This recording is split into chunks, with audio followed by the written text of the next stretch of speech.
Le Burkina Faso a réalisé des progrès significatifs dans la lutte contre le VIH-Sida au cours des 2 dernières décennies. Le taux de prévalence est passé de 7,1% en 1997 à environ 0,6% aujourd'hui, selon les chiffres du Conseil national de lutte contre le sida et les IST. Malgré ces avancées, des défis persistent. À la célébration différée de la Journée mondiale du sida, les autorités burkinabées réitèrent leur volonté d'éliminer le VIH-Sida d'ici 2030. Un objectif atteignable pour peu que les efforts soient maintenus.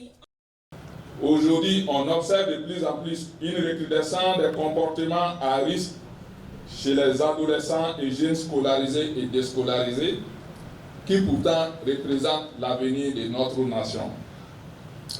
À cette composante et celle du fait du contexte sécuritaire de notre pays, il faut ajouter les personnes déplacées internes et nos vaillantes forces de défense et de sécurité. Des actions ciblées et adaptées doivent donc être initiées en faveur de ces composantes sans pour autant occulter les autres couches vulnérables. Cette journée, au-delà de son caractère commémoratif, est une halte pour faire la situation des acquis et des insuffisances afin de dégager les perspectives nécessaires pour consolider les acquis engrangés et relever les défis actuels. Le thème de cette année, Ensemble pour des services VIH inclusifs, met l'accent sur la nécessité de rendre les services de prévention, de traitement et de soutien accessibles à toutes les populations sans discrimination.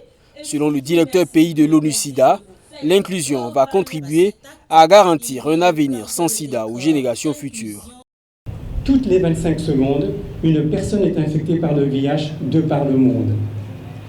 Un quart des personnes vivant avec le VIH, soit plus de 9 millions de personnes dans le monde, n'ont pas encore accès à des traitements qui pourraient leur sauver la vie. Des lois, des politiques et des pratiques discriminatoires punissent et stigmatisent les plus vulnérables, en particulier les femmes, les jeunes filles. Des acteurs s'étant illustrés dans la lutte contre le VIH-Sida ont été élevés au rang de chevaliers de l'ordre du mérite.